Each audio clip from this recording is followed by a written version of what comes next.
All right, so hi guys. If you haven't listened to the announcement that I posted in the stream about the schedule and assignment due date changes, please watch that first. It's only like 3 minutes because it'll make a lot more sense. But here is for the one and only Ivan. I've changed some of the due dates. So Gold Kids, you still have to do 1:30 to 1:46. That is what we were supposed to do Friday, but of course, snow day. So I put your guys' due date. Actually, it's not the 8th, it's the 9th. Because I'll see you guys Tuesday. So this is 2/9/21. And then for the purple kids who are ready for it, we're only going to do one listening this week because Gold has to catch up. So 1:47 to 1:60, you guys will do that tomorrow, Monday, 2/8.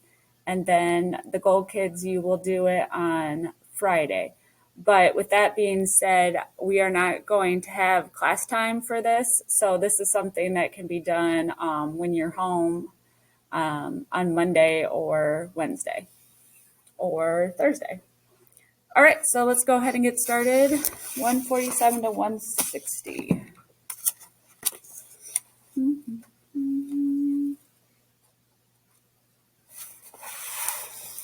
A visit.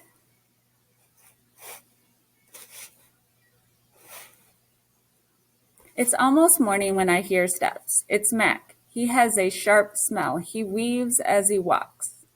He stands next to my domain. His eyes are red. He is staring out the window at the empty parking lot. Ivan, my man, he mumbles. Ivan. He presses his forehead against the glass. We've been through a lot, you and me. A new beginning. We don't see Mac for 2 days. When he returns, he doesn't talk about Stella. Mac says he is anxious to teach Ruby some tricks. He says the billboard is bringing in more visitors. He says it's time for a new beginning. All afternoon and into the evening, Mac works with Ruby. Ruby's feet are looped with rope so that she cannot run. A heavy chain hangs off her neck. Mac shows her Stella's ball, her pedestal, her stool. He introduces her to Snickers. When Ruby obeys Mac, he gives her a cube of sugar or a bit of dried apple. When she doesn't, he yells and kicks at the sawdust. When George and Julia arrive, Mac is still training Ruby. Julia sits on a bench and watches them. She draws a little, but mostly she keeps her eyes on Ruby. Why do you think Julia is not sitting by Ivan and she's keeping her eyes on Ruby? Bob watches too. He's hiding in the corner of my domain under not tag. It's raining outside and Bob does not like damp feet. Ruby trudges behind Mac, her head drooping, and endlessly they circle the ring. Sometimes Mac slaps her flank with his hand. Suddenly, Ruby jerks to a stop. Mac pulls the chain hard, but Ruby refuses to move. Come on, Ruby. Mac is almost pleading. What is your problem? She's exhausted, I say to myself. That's the problem. Mac groans. Idiot elephant. Idiot human, Bob mutters.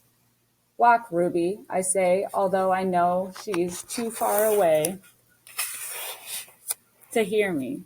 Do what he says. Walk, Mac commands. Now. Ruby doesn't walk. She plops her rump on the sawdust floor.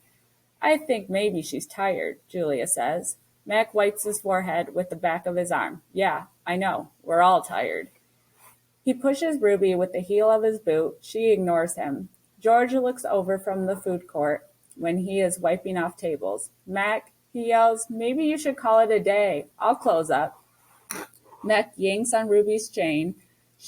She's as anchored as a tree trunk. He pulls harder and falls to his knees. That does it, Mac says. He brushes sawdust off his jeans. I am through playing around. Oh no, what do you think he's going to do, guys? Mac stomps off to his office. When he returns, he is carrying a long stick. The gleaming hook on its end is almost beautiful, like a sliver of moon. It's a claw stick. Mac pokes Ruby with the sharp point, not hard, just a touch. I can tell he wants her to see how much it can hurt. I growl low in my throat. Right now, Ivan is trying to keep up with his promise, and his promise he made to Stella, and he's really protecting Ruby right now. Ruby doesn't budge. She is a gray, unmoving boulder. She closes her eyes, and for a moment I wonder if she might have fallen asleep. I'm warning you, Mac says. He breathes out. He stares at the ceiling. Ruby makes a huffing sound. Fine, Mac says. You want to play it that way? He draws back the claw stick. No, Julia cries.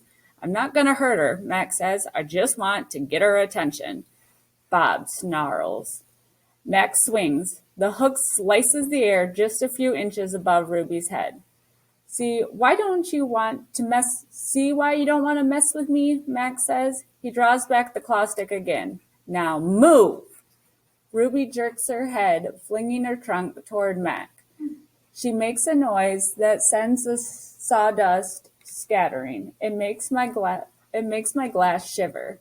It's the most beautiful mad I've ever heard. Ruby's trunk slaps into Mac. This might be a good idea that what Ruby's doing by kind of just being disobedient and not listening to Mac. Maybe I'm predicting that Mac might sell her or just probably sell her, hopefully, to someone like a zoo sanctuary because she's not cooperating. So maybe she'll get her chance to leave the big top circus. I don't see exactly where she strikes him, somewhere below his stomach. I think and I know he must be uncomfortable because Mac drops the claw stick and falls down to the ground and curls in a ball and howls like a baby. Direct hit, Bob says. Poor Mac. Mac groans. He stumbles to his feet and hobbles off toward his office. Ruby watches him leave. I can't read her expression. Is she afraid? Relieved? Proud? What do you guys think? I think she's pretty cool. I think she's proud. When Mac is gone, George and Julia lead Ruby from the ring. It's okay, baby. It's okay, Julia says, stroking Ruby's head. They settle Ruby in her domain and make sure she has fresh water and food. Before long, Ruby's dozing. Dad, Julie asks as George locks Ruby's iron door, do you think Mac would ever hurt Ruby? I don't think so, Jules, George says. At least I hope not. Maybe we can call someone? George scratches his chin. I wish I could help Ruby, but I wouldn't know how. I mean, who would I call? The elephant cops? Besides, George looks down. I need this job, Jules. We need this job. Your mom, the doctor bills. He kisses the top of Julia's head. Back to work, you and me both. So we still, at page 155, do not know necessarily like the specifics of what happened to Julia's mom, but it says the doctor bill. So I can infer that she must still be hurt or sick because they're still paying doctor bills. Julia sighs and reaches for her backpack. She removes a piece of paper, a bottle of water, and a small metal box. Homework first, George says, wagging a finger. Then you can paint. It's for art class, Julia explains. We're doing watercolors. I'm going to paint Ruby. George smiles. All right, then. Just don't forget your spelling. Dad, Julia asks again, did you see Mac's face when Ruby hit him? George nods. Yes, he says solemnly. I did. He shakes his head. Poor Mac. He turns away, and only then do I hear him laughing. I would be laughing too. Colors. Julia opens the metal box. I see a row of little squares, green, blue, red, black, yellow, purple, orange. The colors seem to glow. She pulls out a brush with a thin tuft of a tail and its end. She dips the brush in water and wets the paper, then taps at the red square. When the brush meets the damp paper, pink petals of color unfurl like morning flowers. I can't take my eyes off that magical brush. For a moment, I'm not thinking about Ruby and Mac and the claw stick and Stella. Almost.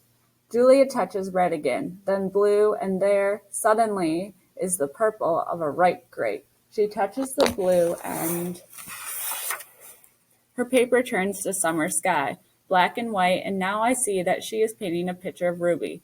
I can make out her floppy ears, her thick legs. Julia stops painting. She takes a few steps back, hands on her hips, gazing at her work. She scowls. It's not right, she says. She glances over her shoulder at me. I try to look encouraging. Julia starts to crumple up the paper, then reconsiders. Instead, she slides it into my cage at the spot where my glass is broken. Here you go, she says. A Julia original. That'll be worth millions someday. Gingerly, I pick up the paper. I do not eat a single bite of it. Oh, hey, I almost forgot. Julie runs to her backpack. She pulls out 3 plastic jars, one yellow, one blue, one red. She opens the jars, and an odd, not food smell hits my nose. Julia pushes the jars one by one through the opening. Then she slides some paper through. These are called finger paints, she says. My aunt gave them to me, but really, I'm too old for finger painting.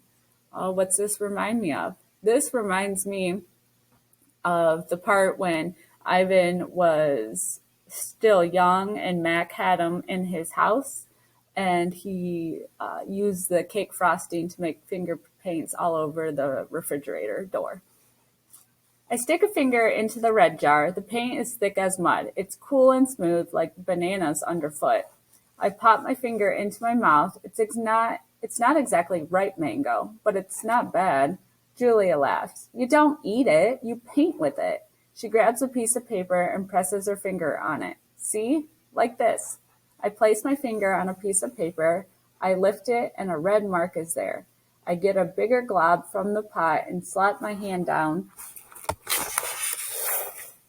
on the page. When I pull my hand off the paper, its red twin stays behind. This isn't like the ghostly handprints on my glass, the ones my visitors leave behind. This handprint can't be so easily wiped away. And that is the end. Bye, guys. Enjoy the rest of your day.